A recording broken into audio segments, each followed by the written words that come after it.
Bapak Ibu Saudara sekalian, salam jumpa dengan kami dalam seri pengajaran firman Tuhan. Shalom. Kami sampaikan dari Rumah Pemulihan Segala Bangsa, The House of Restoration for All Nations, Desa Kembe 1, Kabupaten Minahasa, Sulawesi Utara.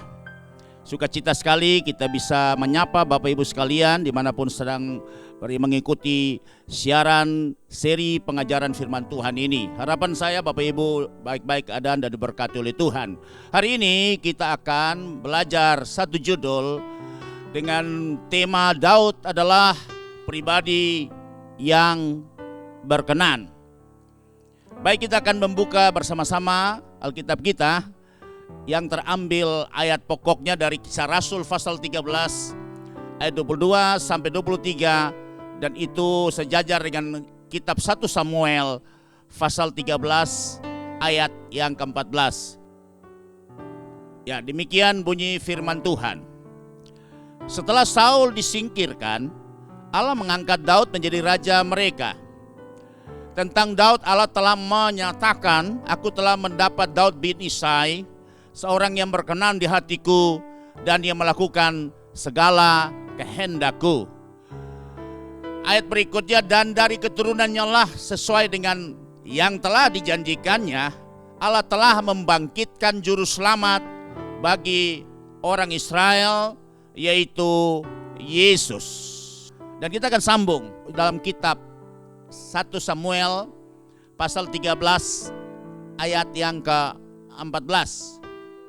Karena ayat ini relevan, Kisah Rasul itu diangkat dari kitab 1 Samuel pasal yang ke-13 ayat 14. Demikian bunyinya, tetapi sekarang kerajaanmu tidak akan tetap. Tuhan telah memilih seorang yang berkenan di hatinya. Perlu garis bawahi kata berkenan di hatinya. Dan Tuhan telah menunjuk dia menjadi raja atas umatnya, karena engkau tidak mengikuti apa yang diperintahkan Tuhan kepadamu. Bapak Ibu Saudara sekalian dikasih Tuhan, kalau ada ayat Alkitab atau satu peristiwa yang diulangi lagi ya di dalam perjanjian baru yang terjadi pada perjanjian lama, ini perlu kita memberikan perhatian khusus atau attention secara khusus, karena Tuhan pasti punya rencana yang luar biasa atas peristiwa ini atau masalah ini. Sebab itu ya Bapak Ibu yang Tuhan Yesus kasihi, mari kita melihat arti daripada kata berkenan. Saya ambil menurut Kamus Besar Bahasa Indonesia adalah itu satu, merasa senang, merasa suka, sudi dan setuju. Pengertian yang kedua itu dengan senang hati, ya. Misalnya ada undangan dengan senang hati, ada pejabat yang hadir untuk bisa dapat membuka acara kita, ya, atau kepada hamba-hamba Tuhan berdoa untuk acara kita pembukaan dan sebagainya. Itu dipakai sebagai kata penghormatan kepada orang besar. Ini menurut Kamus Besar Bahasa Indonesia. Kemudian pengertian yang ketiga, menyetujui atau mengizinkan dan juga memperbolehkannya, berkenan, ya, itu kata berkenan. Dan kita akan lihat lagi menurut beberapa versi terjemahan Alkitab. Ya, ini lebih penting supaya kata berkenan ini betul-betul ya maknanya tidak bergeser ya.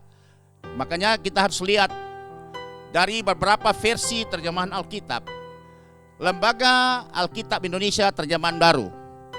Ya, saya ambil penggalan saja daripada Kisah Rasul pasal 13 ayat yang ke-22 ini. Demikian bunyinya, aku telah mendapatkan Daud bin Isai, seorang yang berkenan di hatiku dan yang melakukan segala kehendakku. Perlu kata bawahi yang berkenan di hatiku, hati Tuhan, dan kata segala kehendak Tuhan.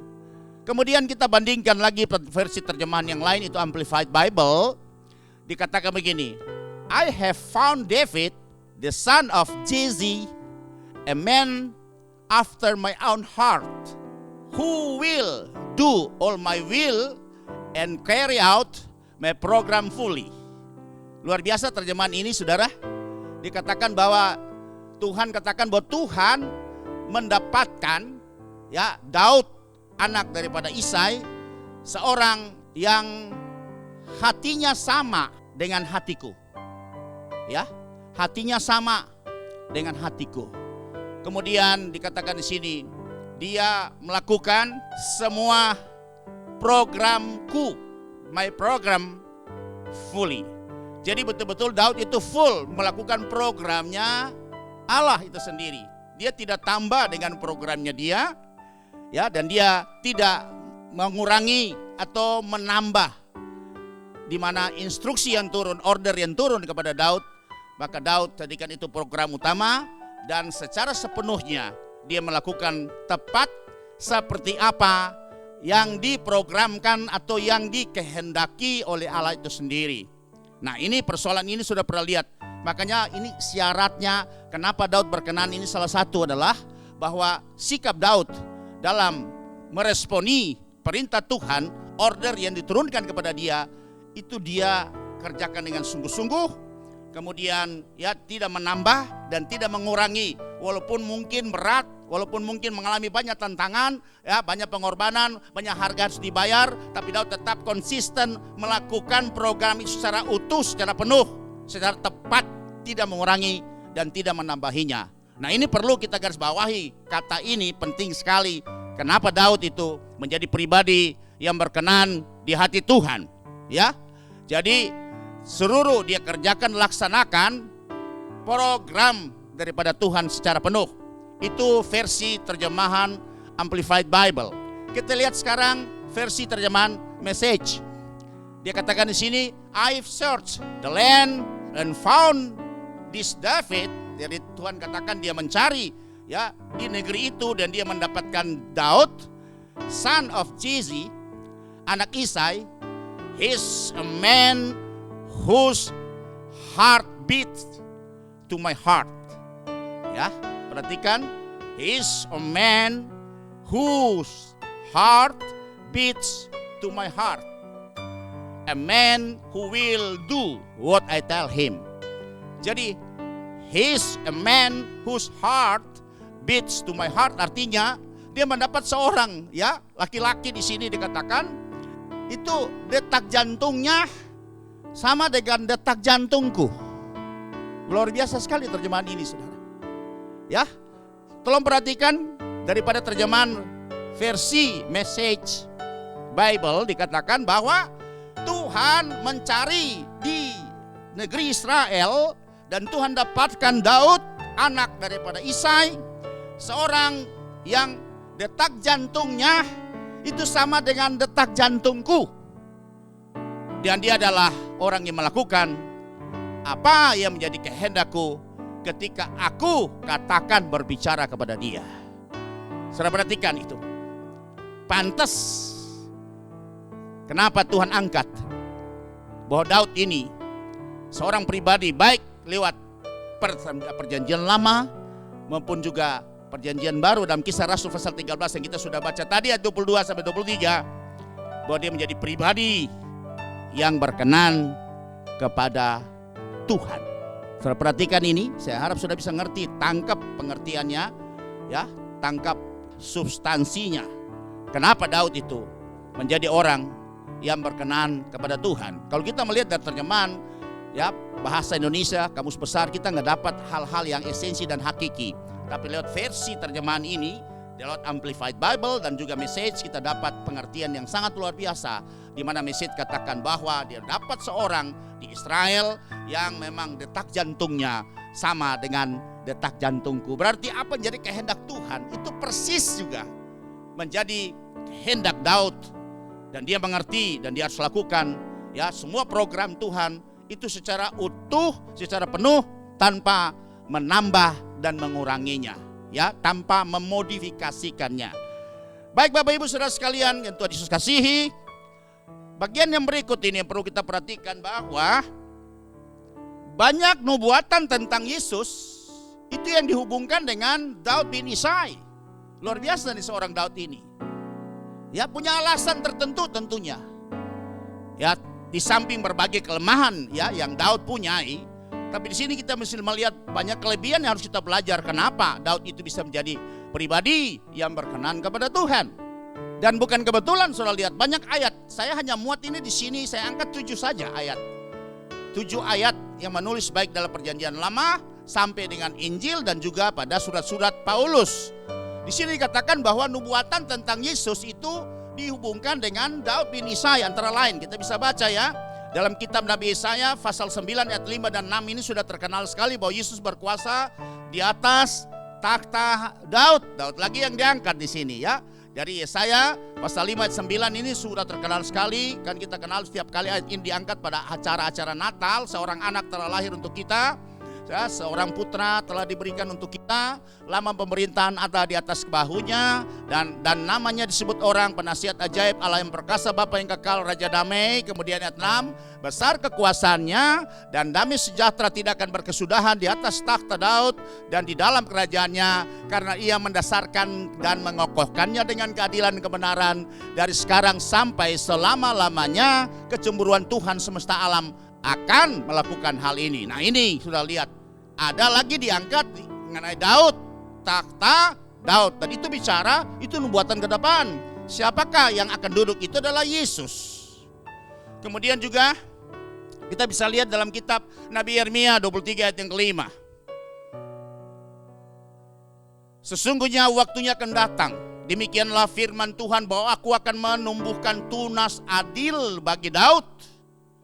Ia akan memerintah sebagai raja yang bijaksana dan akan melakukan keadilan dan kebenaran di negeri. Yaitu Tuhan membuatkan Daud nanti. Tapi itu profetik juga kepada Yesus nanti ya, ke depan itu. Kita bisa lihat juga di dalam kitab Nabi Zakaria pasal 12 ayat 8, ini ada ayat yang sangat unik sekali. Itu dikatakan seperti ini. Itu Daud menjadi, katakanlah ya, keturunannya itu menjadi Allah ya. Menjadi Allah loh, akan menjadi seperti Allah. Pada waktu itu Tuhan akan melindungi penduduk Yerusalem, dan orang yang tersandung di antara mereka pada waktu itu akan menjadi seperti Daud, dan keluarga Daud akan menjadi seperti Allah. Perhatikan, kalau di sini disebut keluarga, ya, kalau terjemahan yang lain itu disebut dengan keturunan Daud akan menjadi seperti Allah, seperti malaikat Tuhan yang mengepalai mereka. Ini ada nubuatan kepada Yesus, karena Yesus itu adalah Allah yang menjelma menjadi manusia. Dan nubuatan ini Zakaria itu bicara bahwa Yesus itu jelas dari secara manusia, dia lahir dari keturunannya Daud ya.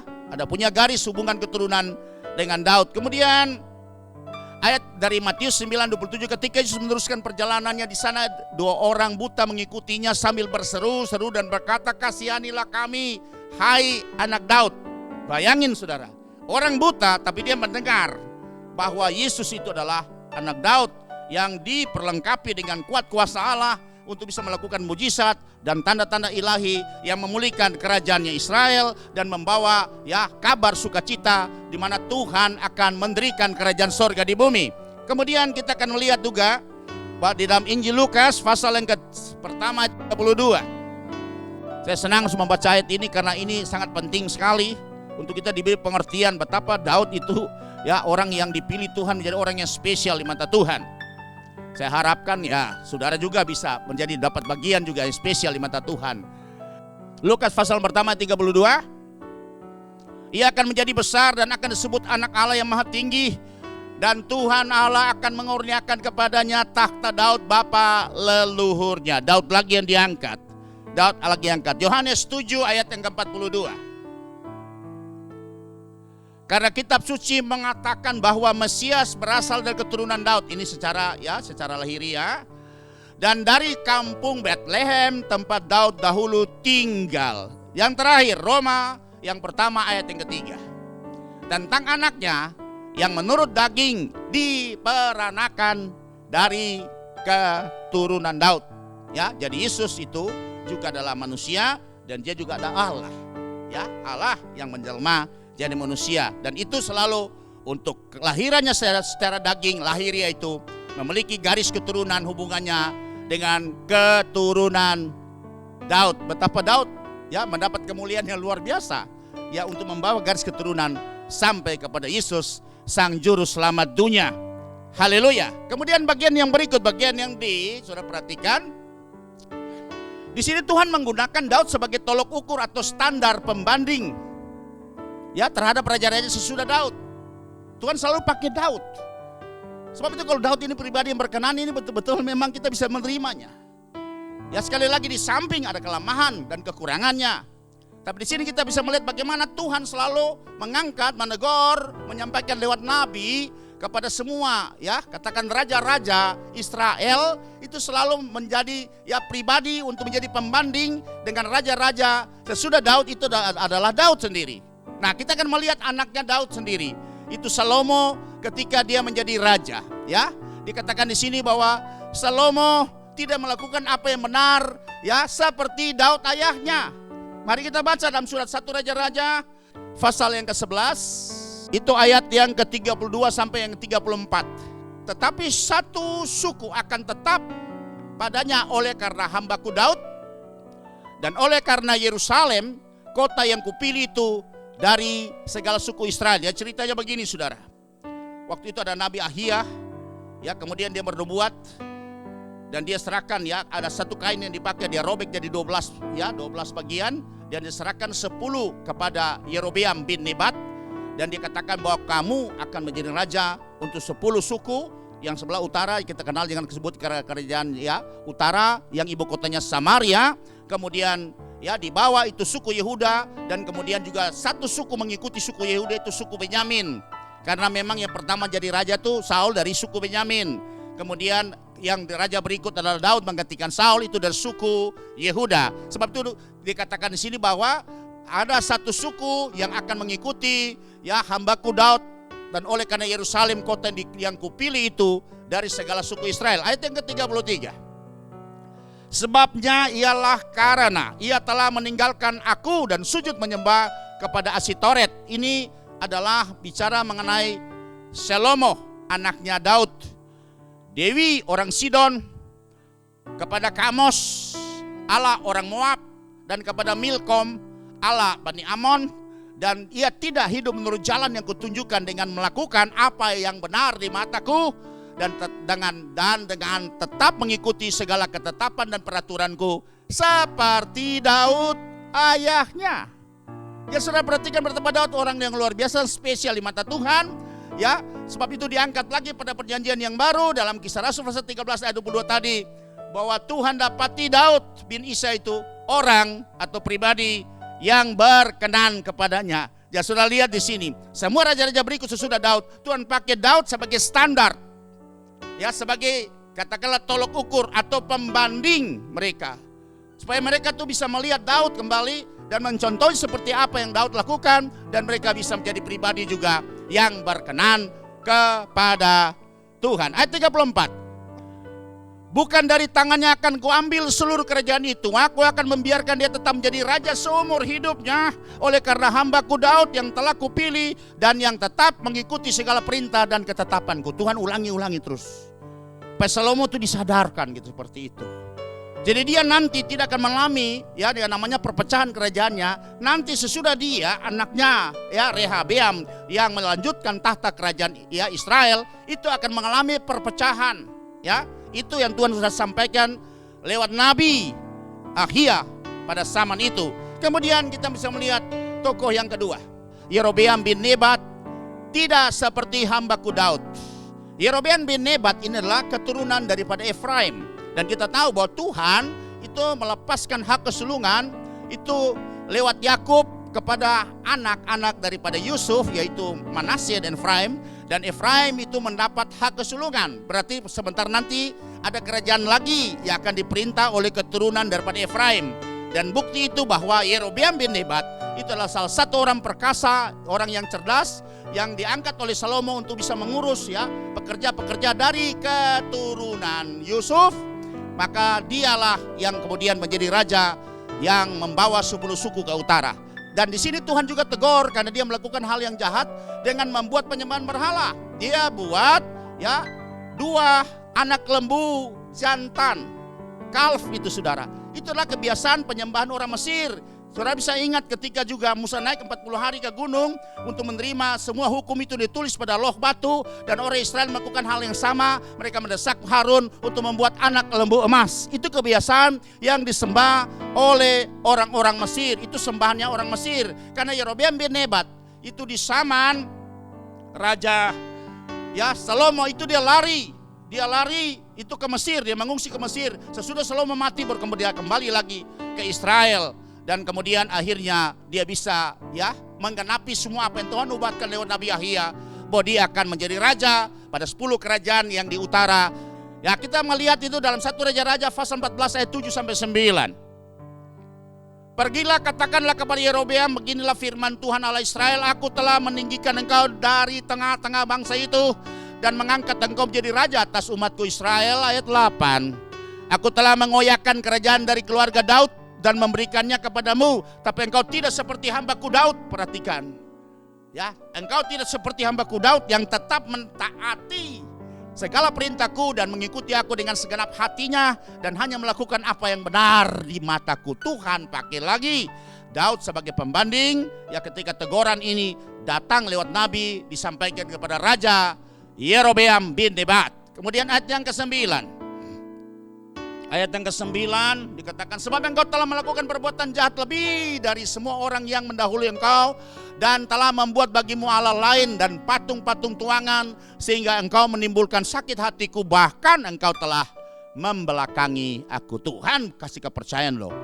Dia menjadi raja atas 10 kerajaan yang namanya kerajaan Israel, sedang kedua kerajaan selatan itu namanya kerajaan Yehuda, ya, yang terdiri 2 suku yaitu Benyamin sama Yehuda. Sudah lihat, tapi di sini kita lihat, ya, selalu pengaruh dari kerajaan-kerajaan yang di luar Israel ini yang membuat mereka terperangkap dengan penyembahan berhala yang sangat parah dan begitu sungguh-sungguh sangat menyakiti hati Tuhan. Ini pengertian bautita, artinya berarti mereka menyembah sesuatu yang di luar daripada Tuhan. Mereka yang taruhlah keinginan mereka, hobi mereka atau perhatian mereka, ya, di luar daripada Tuhan itu sendiri, ya. Kemudian kita akan melihat lagi bagian yang berikut adalah Rehabeam dan Abiam, anak Rehabeam atau cucunya Salomo. Rehabeam itu anaknya Salomo. Mereka hidup tidak seperti Daud moyangnya juga. Tuhan menyampaikan lagi persoalan ini. Dan sudah lihat di sini bahwa seperti Daud moyangnya, Daud juga menjadi standar atau tolok ukur daripada raja-raja sesudah Daud. Dan ini juga gambaran bahwa hari ini tolok ukur kita adalah Yesus, merupakan raja di atas segala raja. Kalau perjanjian lama tolok ukur mereka adalah Daud, karena mereka tidak bisa melihat Allah, ya, lewat nabi. Tapi Tuhan pakai satu pribadi yang muncul kemudian. Daud memang banyak ada kekurangannya, tapi dia punya kelebihan yang perlu kita tiru untuk kita pelajari. Dan itu merupakan bayangan untuk orang perjanjian baru. Itu adalah pribadi Yesus itu sendiri. Nah, kita akan baca di dalam kitab 1 Raja-Raja. Ini luar biasa ini, Rehabeam ini anaknya Salomo. Dia yang menciptakan yang namanya pelacuran bakti. Jadi adalah orang berhubungan seksual secara live itu di dalam acara ibadah. Di zaman Raja Rehabeam, anaknya Raja Salomo. Kita akan baca dalam 1 Raja-Raja pasal 14 ayat 22 sampai 24, betapa bejatnya, terpuruknya moral, ya, bagaimana penghormatan mereka kepada Tuhan yang disembah oleh moyang mereka Daud. Tetapi orang Yehuda melakukan apa yang jahat di mata Tuhan. Ya, Rehabeam itu adalah raja kerajaan Yehuda. Dan mereka menimbulkan cemburunya dengan dosa yang diperbuat mereka lebih daripada segala yang dilakukan nenek moyang mereka. Jadi sebelumnya tidak ada terjadi yang model seperti ini. Kejahatan atau dosa yang dibuat seperti ini yang menyakiti hati Tuhan. Ayat 23, perhatikan. Sebab mereka pun juga mendirikan tempat-tempat pengorbanan dan tugu-tugu berhala dan tiang-tiang berhala di atas setiap bukit yang tinggi dan di bawah setiap pohon yang rimbun. Biasa tempat penyembahan berhala selalu cari bukit-bukit, ya. Maka di sini kita bisa melihat ada bukit-bukit apa saja disebut itu seluruh, dan juga ada gunung-gunung kayak Gunung Kawi. Itu orang selalu minta wangsit, orang minta berkah di sana, dan juga di bawah pohon-pohon besar. Sudah lihat. Ya, selalu bilang ada pendungunya, orang kuatnya, dan mereka bikin penyembahan di sana. Dan kebiasaan ini sudah berlangsung dari zaman purbakala dan sampai hari ini. Sudah lihat 24. Bahkan, nah, perhatikan saudara di sini, ini satu model ibadah penyembahan yang baru yang dibuat oleh Rehabeam, anaknya Raja Salomo, cucunya Raja Daud. Bahkan ada pelacuran bakti di negeri itu. Pelacuran bakti itu artinya sudah lihat, ya, jadi dibuat dalam acara kebaktian. Pelacuran bakti. Jadi wanita-wanita dia dipersiapkan, ada bilik-bilik khusus itu untuk nanti jadi ya pelaku daripada acara ibadah khusus yang disebut dengan pelajuran bakti, dan itu dilakukan puncaknya acara ibadah mereka yaitu ya berhubungan seksual secara live, saudara. Ini jahatnya minta ampun. Saya percaya hari ini belum ada katakanlah penyesatan yang sesat di zaman ya Raja Rehabeam, cucunya Raja Daud. Mereka berlaku sesuai dengan segala perbuatan keji bangsa-bangsa yang telah dihalau Tuhan dari orang Israel. Mereka nyontek mengikuti bangsa-bangsa. Makanya orang Israel itu ya dibuat bangsa menjadi bangsa pilihan khusus supaya mereka tidak boleh kawin campur dengan bangsa-bangsa di luar Israel. Karena Tuhan sangat memang ya memproteksi mereka supaya mereka jangan terkontaminasi dengan budaya, dengan kebiasaan ibadah-ibadah dari bangsa-bangsa yang tidak mengenal Allah atau bangsa-bangsa kafir. Dan terbukti banyak terjadi hal yang tragis seperti ini, saudara. Nah, ini yang perlu kita garis bawahi, bahwa di sini Tuhan selalu menggunakan Daud sebagai tolok ukur, sebagai standar bagi raja-raja sesudah Daud. Antara lain ya Raja Salomo, kemudian Raja Yerobeam bin Nebat, dan kemudian anaknya daripada Salomo itu Rehabeam, dan cucunya juga yang bernama Abiam. Kita akan lanjut, saudara.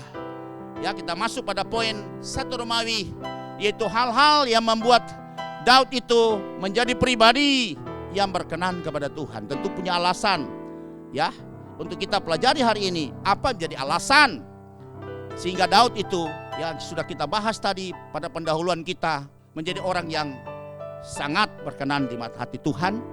Detak jantung Daud itu seperti detak jantung Tuhan.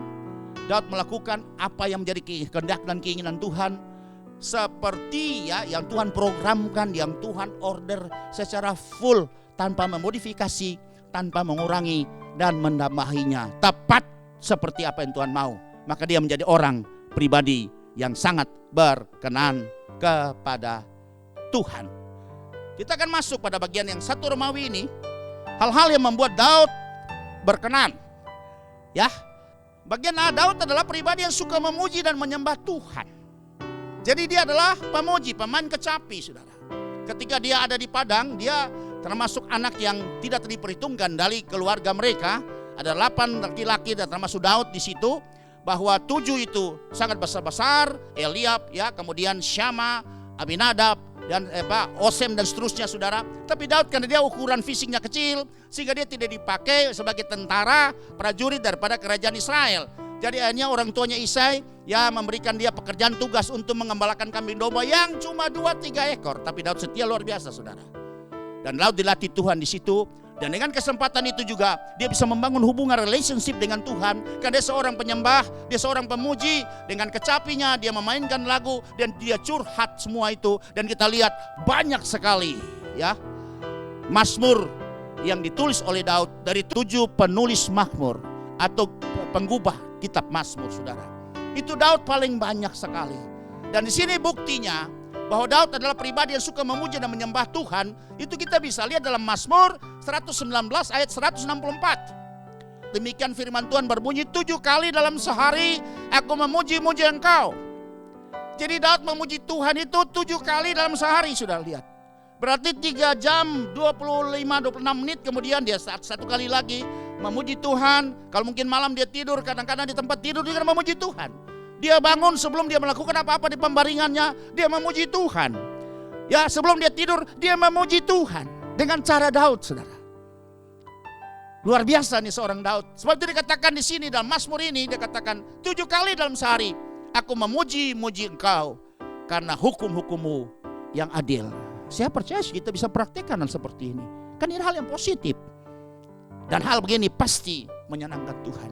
Karena memang kita diciptakan untuk memuji Tuhan. Percaya bilang amin. Percaya bilang amin. Ya, karena Tuhan tidak bisa memuji dirinya sendiri. Diharapkan juga umatnya, ya, orang-orang yang dikasihi, anak-anaknya untuk memuji dan meninggikan namanya. Haleluya. Sebab itu saudara lihat di sini.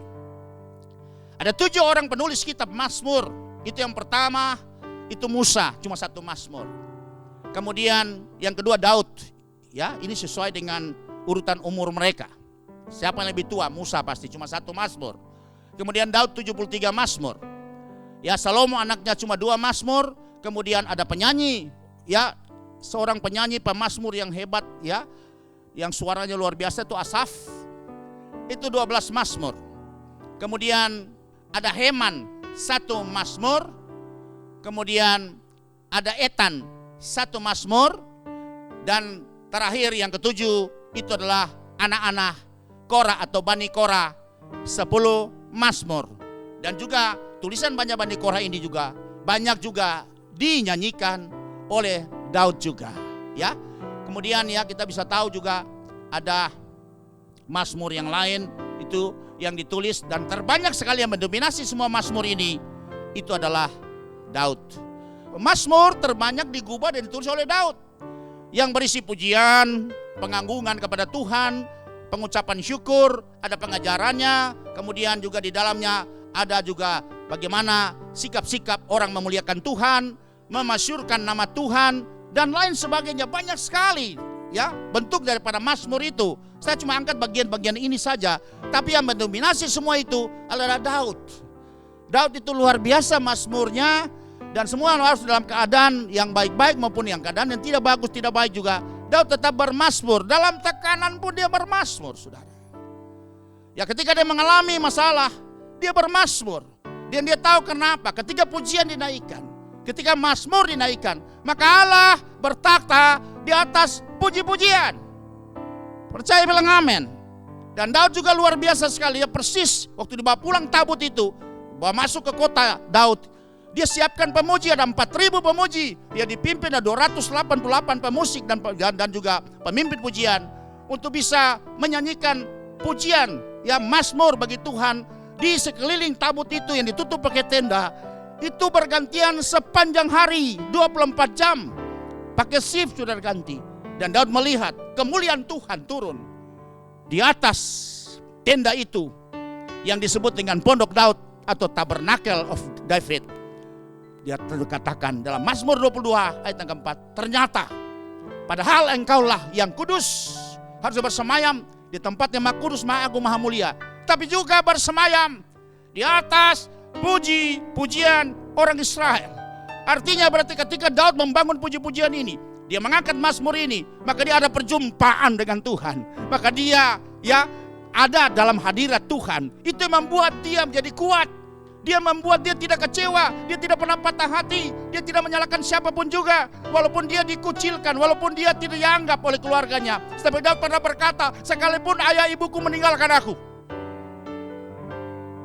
tapi Tuhan sekali-kali tidak akan pernah meninggalkan aku, dan Tuhan akan menyambut aku. Haleluya, saudara. Itu berarti persoalan dia dengan orang tuanya.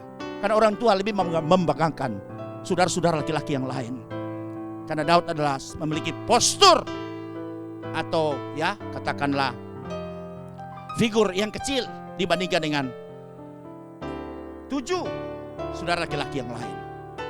Haleluya. Saya kalau baca Daud ini luar biasa sekali.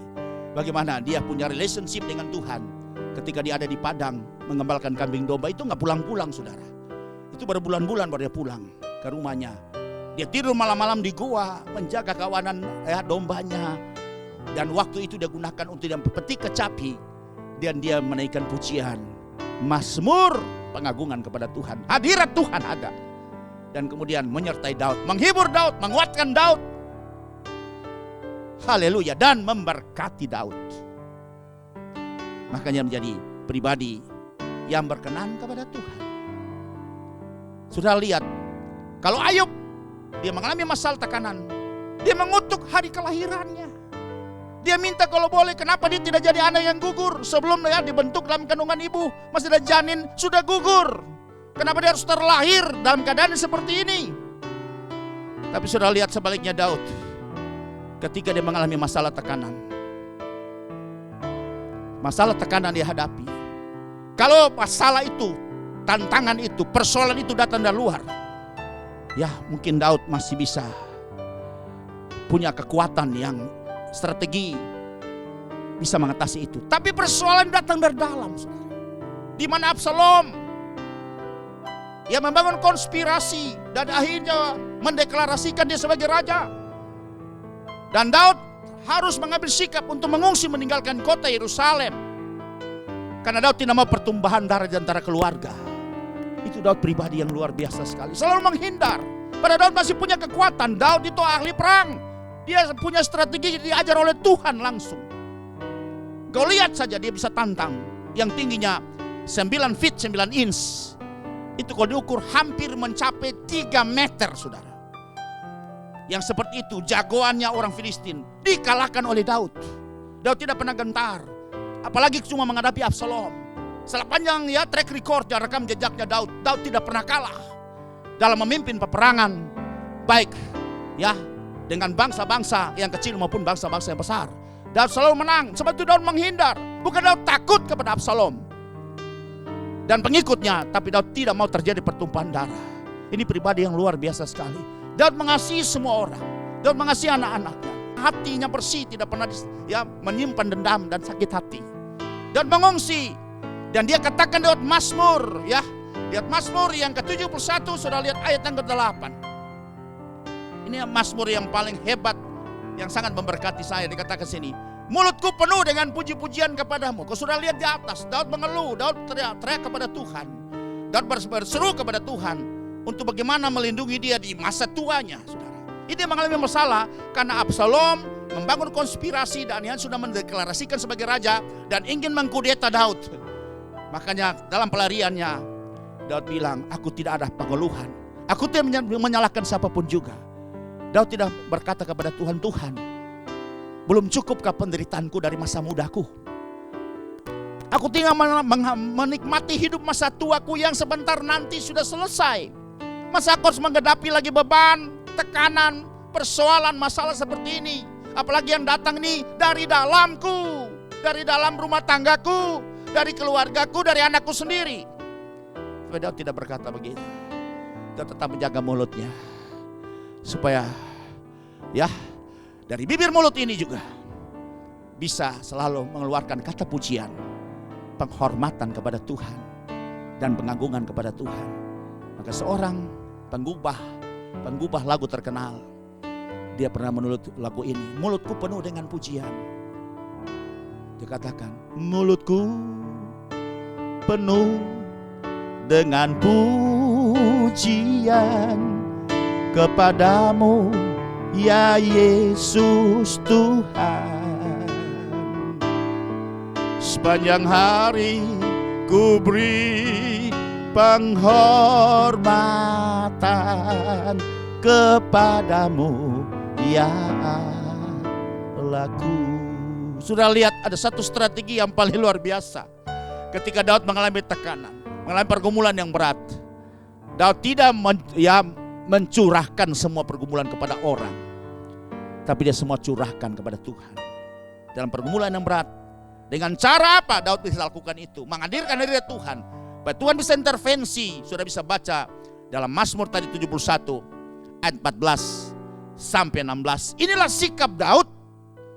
Sehingga betul-betul mulut dia tidak pernah mengeluarkan kata-kata penyesalan, kata umpatan, atau kata-kata yang membuat akhirnya dia tidak bisa diberkati oleh Tuhan. Dia tidak bisa mendapat pertolongan Tuhan. Tapi di sini sudah lihat strategi yang luar biasa. Ketika Daud mengalami tekanan luar biasa, di sini apa yang dikatakan? Tetapi aku senantiasa, dia tetap mau berharap kepada Tuhan. Dia percaya sepenuh kepada Tuhan dari masa muda sampai tua. Dia katakan, aku tidak pernah melihat orang benar ditinggalkan Tuhan dan anak cucunya meminta-minta roti. Itu di Mazmur 37, saudara. Dikatakan sini ketika dia mengalami tekanan yang luar biasa, dia tetap berharap bergantung kepada Tuhan. Imannya tidak pernah goyah. Terus dia gantungkan kepada Tuhan. Dan dia menambah puji-pujian kepada Tuhan. Ayat 15 dikatakan, mulutku akan menceritakan keadilan-Mu dan keselamatan yang daripadamu sepanjang hari. Daud tidak menggunakan bagian khusus.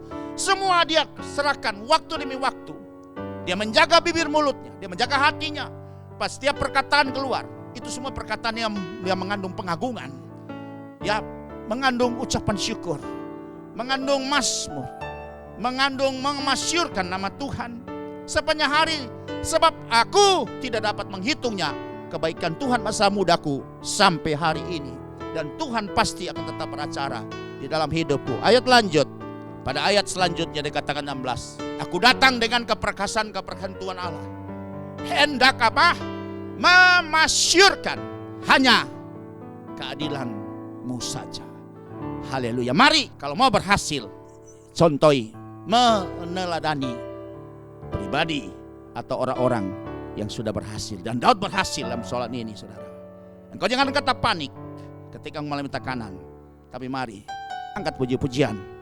Karena puji-pujian itu merupakan terobosan yang kuat untuk bisa dapat memberi jalan keluar bagi semua persoalan masalahmu ketika engkau dalam tekanan yang berat. Contohilah kepada orang yang berhasil. Daud menjaga bibir mulutnya, tidak berkata mati aku, habis aku, celaka aku, tapi selalu dikatakan mulutku penuh dengan pujian. Sepanjang hari aku menjaga bibir mulutku supaya setiap perkataan yang keluar itu perkataan yang mengagungkan dan memasyurkan nama Tuhan. Haleluya. Percaya, bilang amin. Inilah pribadi yang berhasil yang hari ini kita angkat sebagai tokoh untuk kita bisa dapat mencontohi, meneladani apa yang sudah dia lakukan. Dan pribadi ini adalah pribadi yang berkenan kepada Tuhan. Pribadi yang berkenan kepada Tuhan. Haleluya. Haleluya. Ada satu mazmur yang luar biasa. Ya, waktu Salomo jadi raja, Salomo minta kepada Tuhan hikmat, diberi kemampuan untuk bisa dapat memanage, mengatur bangsa yang besar ini. Tapi ketika Daud jadi raja, apa Daud minta? Dia minta, ya, dalam Mazmur 27 ayat 4 sampai 6, di mana Daud minta satu hal saja. Daud minta supaya kepada Tuhan, ya, supaya dia bisa selalu diam di dalam rumah Tuhan seumur hidupnya untuk menikmati semua fasilitas surgawi, menikmati baiknya, menikmati Tuhan, dan juga memuji dan menyembah Tuhan. Mazmur 27 kita baca ayat yang keempat. Dikatakan di sini, satu hal telah kuminta kepada Tuhan, itulah yang kuingini, diam di rumah Tuhan seumur hidupku, menyaksikan kemurahan Tuhan dan menikmati baiknya. Haleluya. Satu hal telah ku minta kepada Tuhan, itulah yang ku ingini, diam di rumah Tuhan, diam di rumah Tuhan seumur hidupku, menyaksikan kemurahan Tuhan, oh, dan menikmati baitnya, dan menikmati kuasanya, dan menikmati kasih-Nya, dan menikmati firman-Nya. Haleluya, saudara. Semua lagu baik tempo dulu maupun sekarang itu banyak sekali didominasi oleh mazmur daripada Daud. Haleluya. Saya percaya inilah mazmur yang banyak memberkati. Daud tidak minta kaya, Daud tidak minta ya hal-hal yang lain, tapi hanya Daud minta, supaya aku selalu diam di dalam rumah-Mu untuk menikmati Engkau, menikmati firman-Mu, menikmati semua kuasa-Mu, menikmati kasih-Mu. Karena itu yang aku butuhkan, bukan sesaat saja, tapi sampai seumur hidupku, di mana Tuhan izinkan aku hidup di atas muka bumi ini. Luar biasa, saudara, seorang yang berkenan kepada Tuhan. Lanjut, saudara, bagian 1 Romawi ini tadi, bagian A, Daud adalah pribadi yang suka memuji dan menyembah Tuhan. Sekarang bagian B-nya kita masuk. Itu Daud adalah seorang yang menghormati otoritas. Ini penting sekali, saudara, perhatikan di sini, bahwa Daud itu sangat menghormati otoritas yang Tuhan sudah bangun, sistem yang sudah dibentuk oleh Tuhan. Dengan cara apa, saudara lihat? Dia tidak mengusik orang yang diurapi Tuhan. Dia paling menghormati Tuhan. Dan buktinya bahwa dia tidak mau mengusik, ya, menjamah, menaruh tangan kepada orang yang diurapi Tuhan. Walaupun kita melihat Saul yang sudah ditolak oleh Tuhan dengan beberapa kasus yang ketidaktaatan Saul, maka Tuhan sudah menyuruh Nabi Tuhan Samuel datang ke keluarga Isai. Pilih salah satu, aku akan pilih salah satu anak untuk aku jadikan dia sebagai raja menggantikan Saul dan urapi dia. Dan kita tahu waktu itu pilihannya jatuh kepada Daud. Kita akan baca dalam 1 Tawari pasal yang ke-16 ayat 22. Ini Daud berkata sendiri kepada orang-orang Israel pada zaman itu. Daud kata begini, jangan mengusik orang-orang yang Tuhan urapi, yang kuurapi. Dan jangan berbuat jahat terhadap apa? Nabi-nabi Tuhan. Daud katakan itu. Dan kemudian juga kita bisa melihat lagi di Mazmur 105. Itu Daud ulangi dari dalam Mazmurnya ayat 15 dikatakan apa di situ? Ini di Mazmur Daud. Jangan mengusik orang-orang yang Tuhan urapi. Daud menyatakan kepada dirinya supaya dia jangan lepas kontrol. Karena waktu dia tahu dia sudah diurapi untuk jadi raja yang sebentar nanti menggantikan Daud. Dia menjaga, ya, hatinya supaya bersabar menanti waktunya Tuhan, menantikan kairosnya Tuhan, untuk dia akan diangkat, dinobatkan, ditahbiskan sebagai raja, ya, baik pada kerajaan Yehuda maupun kerajaan Israel. Daud bersabar menunggu waktu Tuhan. Sebetulnya dia nggak mau dengan sikap menghargai otoritas. Dia berkatakan di dalam kitab Mazmur ini, jangan mengusik orang-orang yang Tuhan urapi dan jangan berbuat jahat kepada nabi Tuhan. Haleluya. Haleluya. Ya. Daud punya prinsip seperti Ayub punya prinsip. Ya, biarlah Tuhan yang memberi otoritas itu.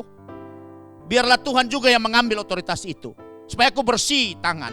Aku tidak intervensi di sana. Ya, aku tidak terlibat di dalam persoalan ini. Karena biar Tuhan yang menentukan, Tuhan yang memberi, Tuhan yang mengangkat raja. Biarlah Tuhan yang mengambil otoritas itu menurunkan raja. Terpujilah nama Tuhan. Haleluya.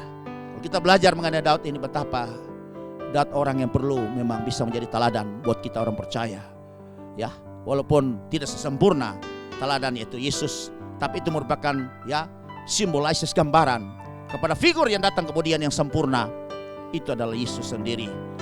Kemudian kita lihat di sini bahwa Daud itu sadar bahwa jika dia tidak tunduk kepada otoritas, maka tidak akan memperoleh otoritas. Saya ulangi lagi.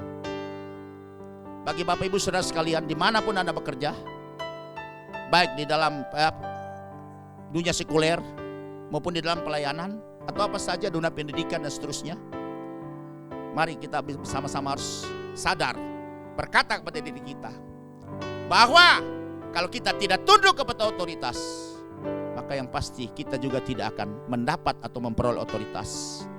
Dan juga bila melawan otoritas, berarti kita melawan sang pemberi otoritas. Saya ulangi lagi.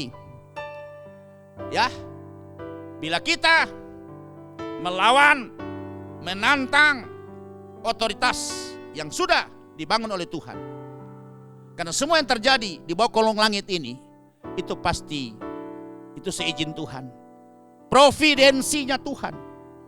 Tuhan yang mengatur segala sesuatu.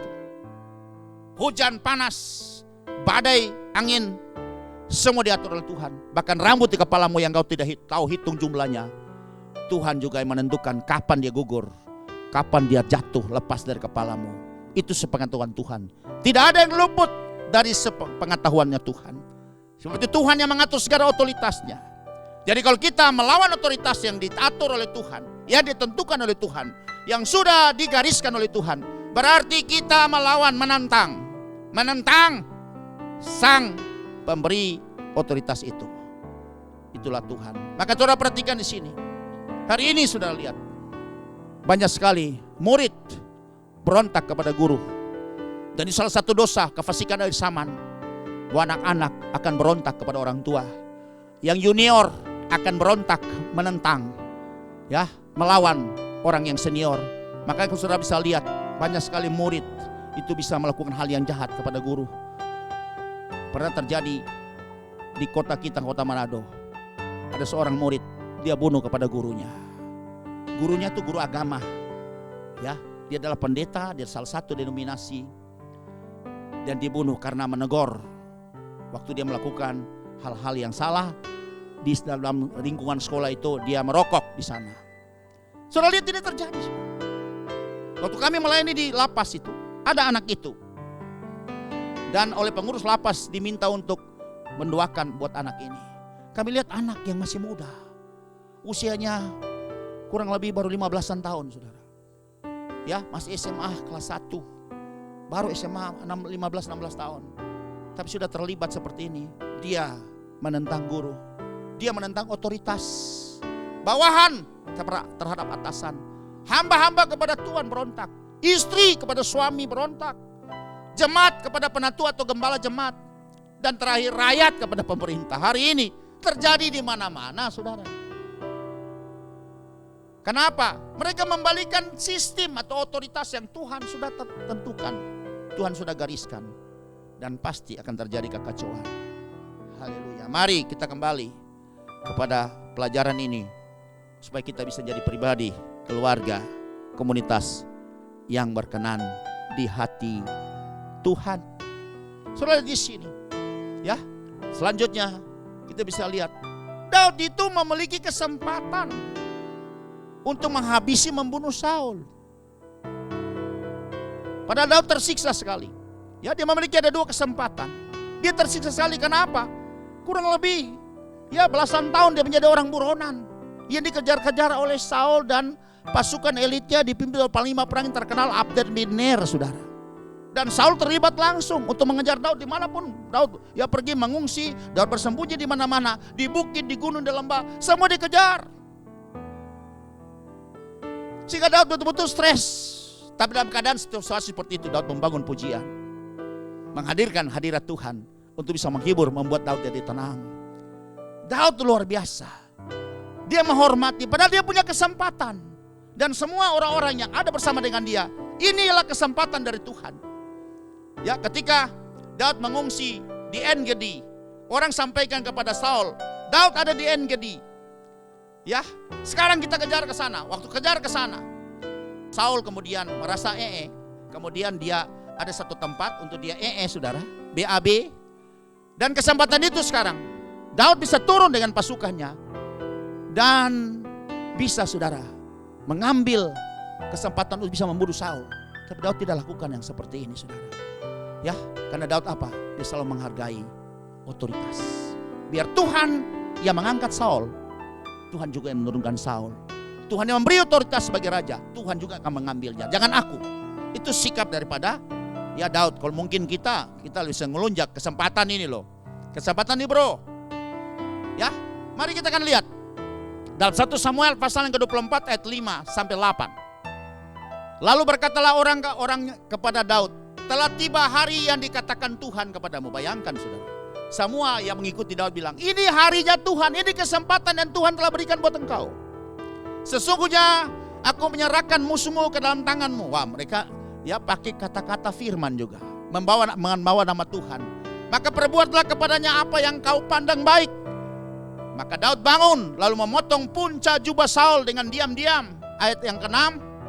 Kemudian berdebar-debarlah hati Daud karena ia telah memotong punca Saul. Ayat 7. Lalu berkatalah kepada orang-orangnya, dijauhkanlah Tuhanlah kiranya daripadaku untuk melakukan hal yang demikian kepada tuanku. Bayangkan loh, saudara, lihat di sini.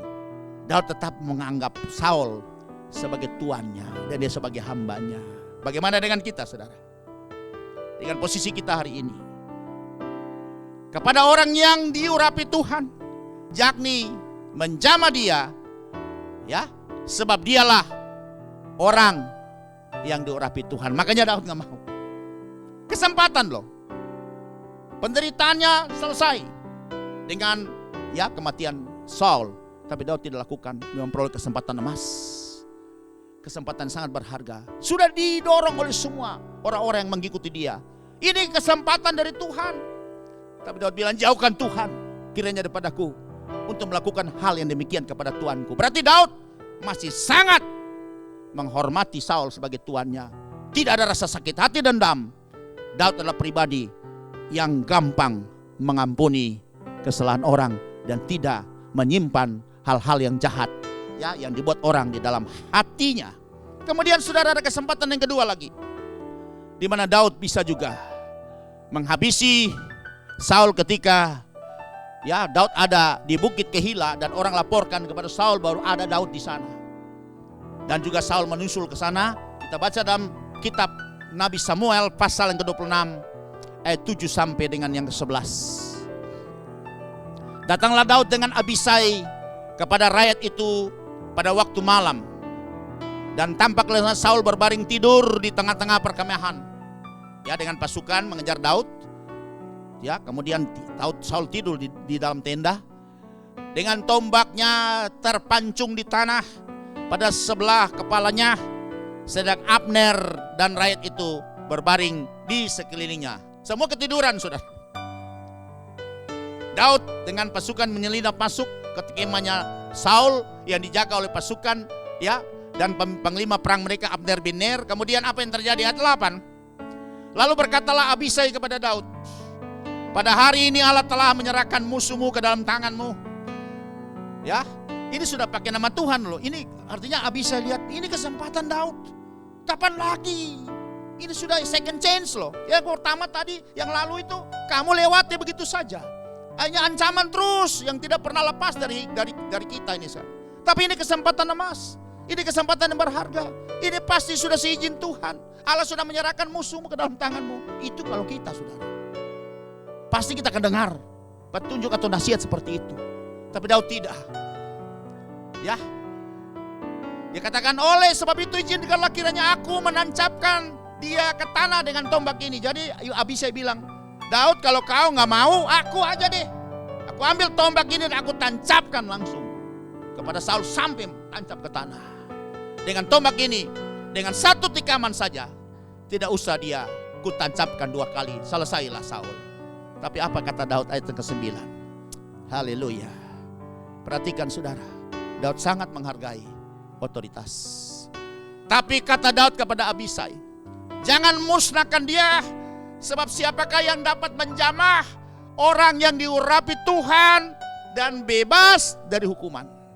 Oh, Daud ini dia tahu persis tidak ada orang yang bisa lepas dari hukuman Tuhan kalau orang ini melanggar, menentang otoritas yang Tuhan buat. Sebab itu Daud mau tangannya bersih. Daud mau jadi pemain yang aman di sini. Daud berpikir biar Tuhan yang angkat, Tuhan yang menurunkan dia. Tuhan yang memberi, Tuhan yang mengambil. Jangan aku. Aku menunggu sampai waktunya. Sebab aku tahu aku sudah diurapi yang siap nanti waktu Tuhan untuk mengganti Saul sebagai Raja Israel. Haleluya. Daud sabar. Daud tidak melunjak. Daud tidak mencuri kesempatan yang ini. Seperti itu saudara. Mari kita belajar kepada pribadi yang luar biasa ini. Saya kasih tahu di sini. Ada bagian yang berikut ini. Ya, sekarang kita masuk pada bagian yang keempat ini. Daud itu sebenarnya dia punya alasan untuk bisa mengusik Saul. Dia punya alasan. Dia punya dasar. Kalau dia tidak menghormati Saul lagi, dia merendahkan Saul. Dia tidak menganggap Saul, dia punya alasan. Kenapa alasannya? Yang pertama sudah lihat di sini. Dari 4 ini bahwa Daud punya alasan untuk mengusik Saul karena bagian A, Daud sudah diurapi oleh Nabi Samuel untuk menjadi raja menggantikan Saul. Saudara perhatikan. Karena pengurapan itu jelas. Itu sudah bagaimana kelayakan Tuhan untuk mengangkat seseorang itu menjabati satu jabatan baik imam maupun raja, saudara. Dan Daud sudah mengalami ini. Itu tertulis dalam kitab 1 Samuel pasal 16 ayat 12 sampai 13. Kita akan membacanya. Kemudian disuruhnya lah menjemput dia. Dia kemerah-merahan, matanya indah dan parasnya elok. Lalu Tuhan berfirman, bangkitlah Samuel, urapilah dia, sebab inilah dia yang aku pilih. Ayat 13. Samuel mengambil tabung tanduk yang berisi minyak itu dan mengurapi Daud di tengah-tengah saudara-saudaranya. Sejak hari itu dan seterusnya berkuasalah roh Tuhan atas Daud. Lalu berangkatlah Samuel menuju Rama. Bukti bahwa roh Tuhan berkuasa atas Daud. Daud dengan pengurapan ini bisa melawan raksasa dari Filistin itu, Goliat, dan Daud bisa mengalahkannya. Bukan karena hebatnya Daud, tapi karena pengurapan yang Tuhan telah berikan kepada Daud, sehingga Daud menjadi orang yang perkasa. Makanya ada Mazmur berkata, dengan Allah kita akan melakukan perkara-perkara yang gagah perkasa, karena Tuhan yang mendahului menginjak-injak segala musuh kita. Percaya, bilang amin. Apapun kondisi saudara hari ini, saya tidak tahu apa musuhmu, apa persoalanmu, masalahmu, tapi mari contohilah seperti pribadi Daud ini. Dia adalah orang yang menang, bahkan lebih dari orang yang menang, karena dia menghormati otoritas yang telah Tuhan tentukan. Dia menunggu dengan sabar sampai waktu Tuhan itu tiba. Ini alasan yang pertama, bahwa Daud punya alasan untuk mengusik Saul, tapi dia tidak lakukan. Kalau mungkin ya saya sudah lakukan ini. Oh, sekarang kan urapannya udah pindah ke saya, berarti kau sudah nggak ada pengurapan lagi. Sudah, saya mengambil alih. Tapi Daud tidak, Daud sabar menunggu waktu Tuhan. Daud tidak mau bikin gerakan-gerakan untuk mengkudeta ya kekuasaan daripada Saul sebelum Tuhan yang melakukannya. Kemudian bagian yang berikut, Daud punya alasan bahwa dia tidak menghormati Saul lagi. Dia bisa mengusik Saul lagi. Sebab apa? Roh Tuhan telah mundur daripada Saul. Itu Daud tahu persis. Daud pahami persis. Ketika roh Tuhan mundur, maka roh iblis masuk menguasai Saul itu sendiri. Daud lihat dengan mata kepala sendiri. Kita baca dalam kitab 1 Samuel pasal 16 ayat 14. Tetapi roh Tuhan telah mundur daripada Saul. Perhatikan. Dan sekarang ia diganggu oleh roh jahat atau roh setan yang daripada Tuhan. Artinya ya, Tuhan sudah melepaskan proteksi pagar atau perlindungan, sehingga ya roh iblis itu dengan leluasa, dengan bebas bisa menjamah orang yang pernah diurapi. Kalau Daud Saul ini pernah diurapi, tapi urapannya sudah diangkat, sehingga roh setan bisa dengan leluasa menjamah dia, mengganggu dia, ya, karena Tuhan telah membuka perlindungannya. Sebab itu ada kata bahasa Alkitab mengatakan bahwa roh jahat itu yang daripada Tuhan. Tuhan tidak mengirim roh jahat. Sebab Tuhan tuh tidak ada yang jahat, dia adil mulia, ya semua baik, ya. Tapi dia izinkan, dia buka perlindungan, dia buka pagarnya.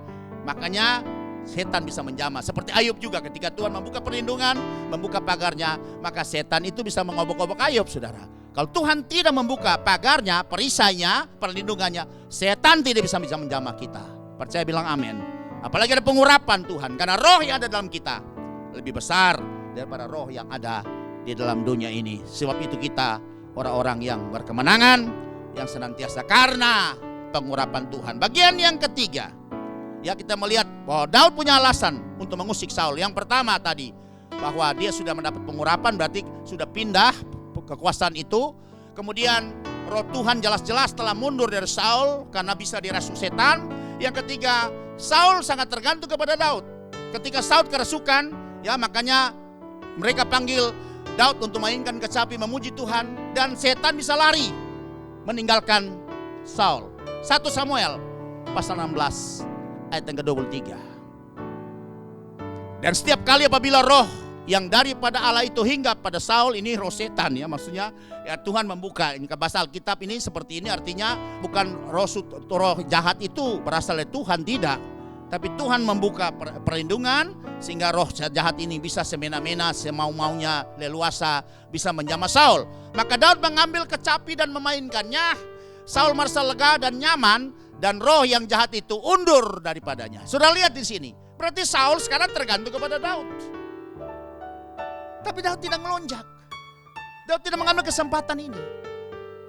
Dia tetap sabar menunggu waktu Tuhan. Sampai kairos Tuhan itu terjadi. Bahwa Daud bisa mendapat langsung dari Tuhan tanpa campur tangan Daud sendiri. Mari kita mengambil sikap yang seperti ini. dalam apapun aspek kehidupan kita. Baik kerja di bidang sekuler, bukan kebetulan kita ada di mana-mana. Walaupun mungkin pemimpin kita, ya kepala bagian kita, dia bengis, tapi dalam surat 1 Petrus 2:18 bilang, biar bengis pun kita harus tunduk. Ya, biar bengis pun kita harus tunduk. Karena itu bukan kebetulan kita ada di sana, untuk melatih saja, ya. Makanya 1 Petrus 2:18 katakan, hai kamu hamba-hamba, tunduklah dengan penuh ketakutan kepada Tuhanmu, bukan saja kepada yang baik dan peramah, tapi juga kepada yang bengis. Sudah perhatikan, dan Daud mengalami ini. Saul tuh bengis loh. Dia punya kepahitan dengan iri hati. Karena ketika Daud pulang dalam peperangan menang, putri-putri Sion nyanyikan. Ya, kalau Saul mengalahkan beribu-ribu, tapi Daud mengalahkan berlaksa-laksa. Wow. Saul merasa tersaingi, iri hati timbul dan ingin membunuh. Ya, Daud, padahal Daud banyak berbakti kepada Saul dan kerajaannya Israel. Tapi itu tidak menjadi, katakanlah, bahan pertimbangan untuk bisa melihat Daud seperti apa. Tapi Saul karena sudah kuasa iri hati dan ketakutan, maka tetap dia melakukan hal yang jahat di mata Tuhan. Tapi Daud tidak pernah punya niat untuk membalas dendam. Haleluya. Pribadi yang seperti ini, pribadi yang luar biasa yang bisa menjadi teladan buat kita. Ya, ini yang memberi gambaran kepada kita adalah pribadi yang sempurna. Sesudah Daud adalah Yesus sendiri. Walaupun demikian, Daud tidak pernah menaruh dendam kepada Saul. Daud tidak pernah sakit hati. Daud mengampuni terus, melepaskan pengampunan. Hati Daud ini seperti Yesus. Walaupun dianiaya, dilecehkan, ya, direndahkan, dihina begitu rupa, disakiti begitu rupa, tapi tetap melihat semua orang-orang yang melakukan ini dengan, ya, mata yang penuh belas kasihan. Bapa, ampuni mereka karena mereka tidak tahu apa yang mereka lakukan. Daud tetap menghormati Saul. Daud tetap menghormati Saul. Mari kita lihat dalam kitab 1 Samuel pasal 24 ayat ke-9. Sesudah, ya, Daud menghindar, Daud punya kesempatan untuk membunuh. Kemudian bangunlah Daud, ia keluar dari dalam gua itu dan berseru kepada Saul yang ada di dalam tenda dari belakang. Katanya, Tuanku Raja. Dia masih tetap panggil Tuhan. Saul menoleh ke belakang, lalu Daud berlutut dengan mukanya ke tanah dan sujud menyembah. Daud tahu persis, Daud sudah diurapi. Ya, kuasa itu telah pindah kepada Daud.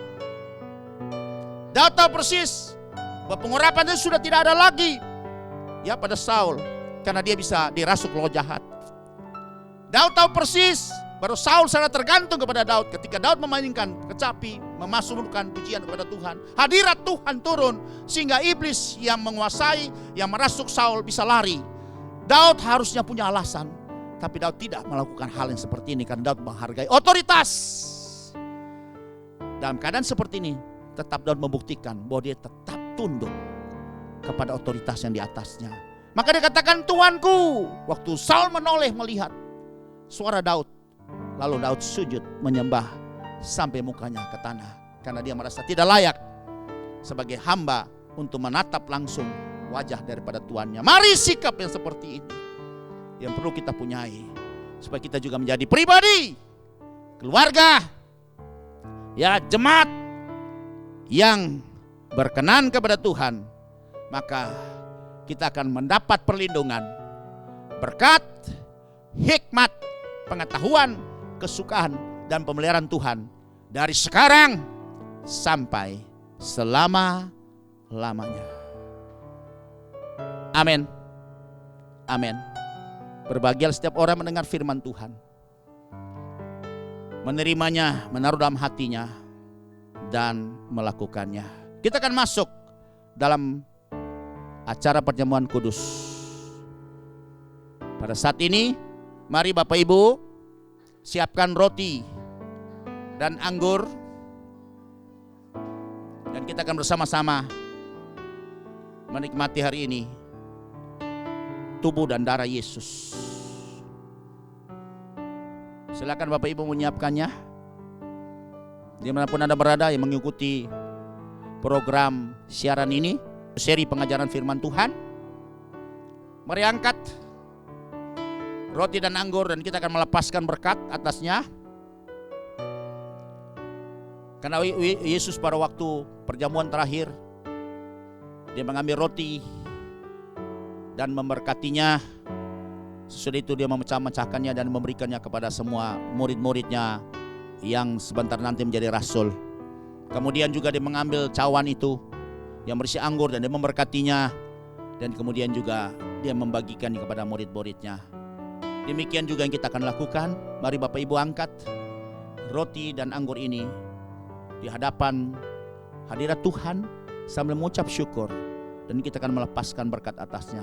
Bapa, kami mengucap syukur buat hari yang Kau beri pada hari ini. Kami bisa ada lagi sebagaimana kami ada. Kami telah menikmati hidangan roti hidup yang turun dari surga, itu firman-Mu sendiri yang adalah kebenaran untuk membawa kami kepada seluruh kebenaran. Dan saat kami akan masuk juga untuk menikmati tubuh dan darah Yesus yang hari ini ada berupa roti dan anggur ini. Tapi sebelum kami memberkatinya, sebelum kami menikmatinya, kami akan melepaskan berkat dari Bapa, Tuhan Yesus dan Roh Kudus memberkati roti dan anggur ini.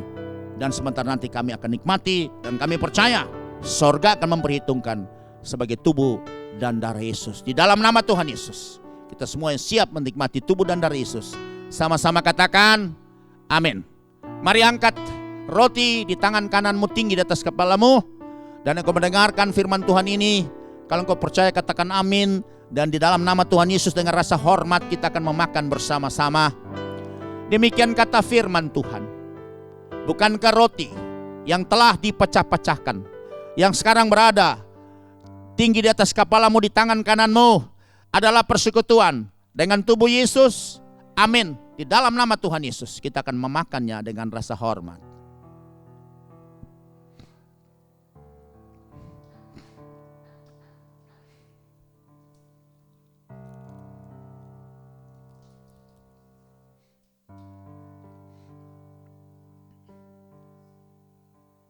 Makasih Tuhan. Thank you Lord.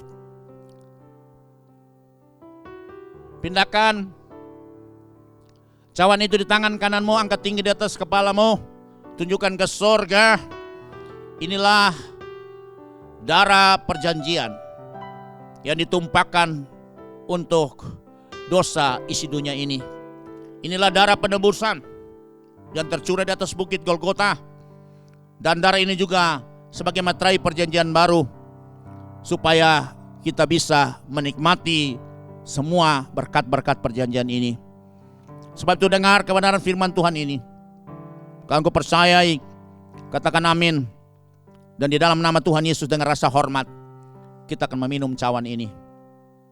Demikian kata firman Tuhan. Bukankah cawan pengucapan syukur yang atasnya kita ucapkan syukur, yang sekarang berada tinggi di tangan kanan kita di atas kepala kita, adalah persekutuan dengan darah Yesus. Amin. Di dalam nama Tuhan Yesus kita akan minum dengan rasa hormat. Haleluya. Mari kita bersyukur kepada Tuhan pakai bahasa roh. Oh rabashe adalah maharalababa.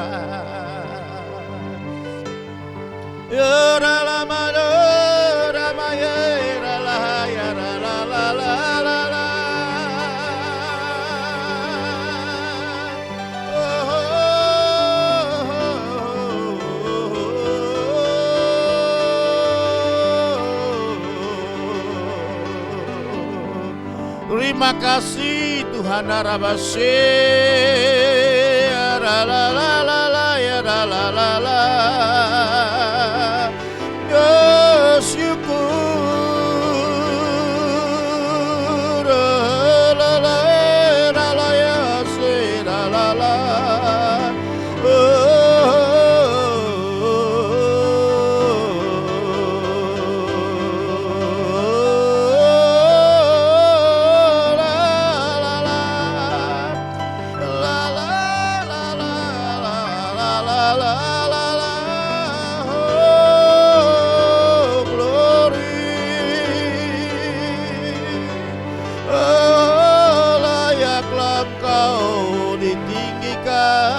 Terima kasih Tuhan buat pengorbananmu.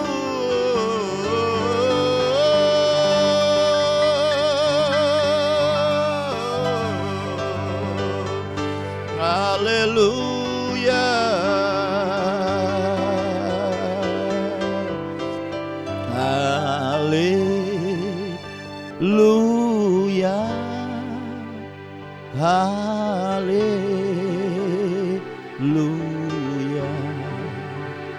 haleluya,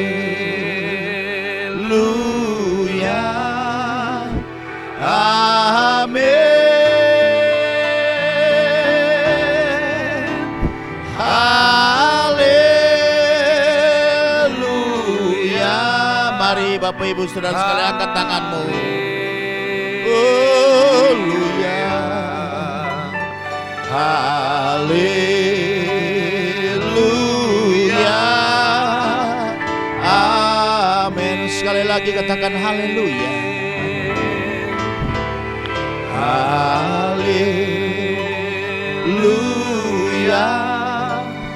Haleluya.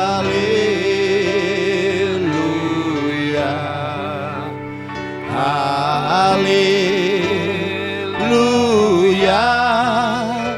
Amin. Haleluya. Haleluya. Haleluya. Amin. Mari kita akan berdoa. Bapa yang baik yang mengasihi kami dengan kasih yang kekal, dan bukti kasih-Mu Engkau telah menyerahkan Yesus, anakmu yang tunggal, untuk dikorbankan menebus dosa pelanggaran kejahatan kita, baik dari Adam maupun hukum Taurat, sehingga di dalam Kristus tidak ada penghukuman lagi. Kami jadi orang yang bebas merdeka, yang telah ditebus dibayar lunas, untuk bisa dapat hidup kami ini kami bawa, untuk bisa dapat jadi alat-Mu Tuhan, untuk menyenangkan hati-Mu. Terima kasih Tuhan buat firman-Mu yang mengajar kami untuk bisa kami mengikuti teladan seperti pribadi yang pernah memperkenankan hati-Mu Tuhan. Begitu juga kami telah bersekutu dengan tubuh dan darah-Mu Tuhan. Dan kami percaya Tuhan di dalam kami dan kami dalam Engkau. Kami percaya di dalam tubuh dan darah Yesus ada bilur-bilur Tuhan Yesus. Ia akan menyembuhkan apapun sakit penyakit Bapak Ibu Saudara sekalian yang sekarang mengalami kelemahan tubuh, yang sekarang ini mengalami sakit penyakit. Kami percaya di dalam nama Tuhan Yesus, oleh bilur-bilur Tuhan Yesus, lewat perjamuan kudus ini, sakit apapun yang kau derita hari ini, yang kau alami hari ini, dari pergumulanmu dengan sakit penyakit ini, jadilah sembuh, sembuh, sembuh dalam nama Tuhan Yesus. Percaya, karena janji Tuhan adalah ya dan amin. Tuhan tidak pernah berdusta, Dia bukan manusia. Dia berjanji dan Dia pasti melakukan seperti apa yang Dia janjikan. Dan kau yang punya beban berat, hari ini kelegaan terjadi atasmu, ada keluasan terjadi atasmu. Yang kau yang datang hari ini dengan duka cita, dengan persoalan masalah, akan pulang dengan sukacita yang daripada Tuhan. Tuhan akan berikan jalan keluar, membuka jalan yang baru buat apapun yang jadi pergumulanmu, baik dengan hidup suami istri, hidup nikah, hidup juga dalam keluargamu, dengan anak-anakmu, dengan pendidikan anak-anakmu, dengan pekerjaan anak-anakmu, dengan keluarga anak-anakmu, dengan usaha pekerjaanmu, dengan karier mereka, sekolah pendidikan mereka apapun juga, baik di universitas maupun juga di sekolah-sekolah ya lanjutan atas dan juga SMP, SD, bahkan taman kanak-kanak, diberkati oleh Tuhan. Ada jalan keluar daripada Tuhan yang datang dengan keterikatan, pulang dengan kelepasan yang daripada Tuhan. Dan kami percaya Kristus jawaban. Dia tidak pernah kekurangan cara dan jalan untuk membuka jalan baru buat kita, menyelesaikan semua persoalan kita. Terpujilah Bapa dalam nama Tuhan Yesus buat hari ini, dan sebentar kami akan berpisah. Percaya kita akan tidak akan berpisah dengan tangan yang hampa, tapi ada berkat spesial yang Tuhan siapkan buat kami sekalian. Dengan iman sekarang kami akan mengangkat menadakan tangan kami, dan kami siap menerima berkat yang datang dari Bapa kami yang sungguh mengasihi kami. Saudara-saudaraku yang kekasih, terimalah kasih yang besar dari Bapamu yang mengasihi engkau di dalam anaknya Tuhan Yesus Kristus, yaitu kasih karunia yang membawa kita kepada keselamatan dan hidup kekal. Dan persekutuan Roh Kudusnya senantiasa tidak akan membiarkan kita yatim piatu, tapi menyertai kita, yang akan terus mengajar kita dan memperkenalkan sehingga kita bisa mengenal seluruh kebenaran sampai Maranatha, Tuhan Yesus datang pada kali yang kedua. Di dalam nama Tuhan Yesus kita semua terima berkat ini, sama-sama katakan amin, amin, amin. Tuhan Yesus memberkati. Kita ketemu pada seri pengajaran firman Tuhan di minggu yang akan datang. Shalom, Tuhan Yesus memberkati.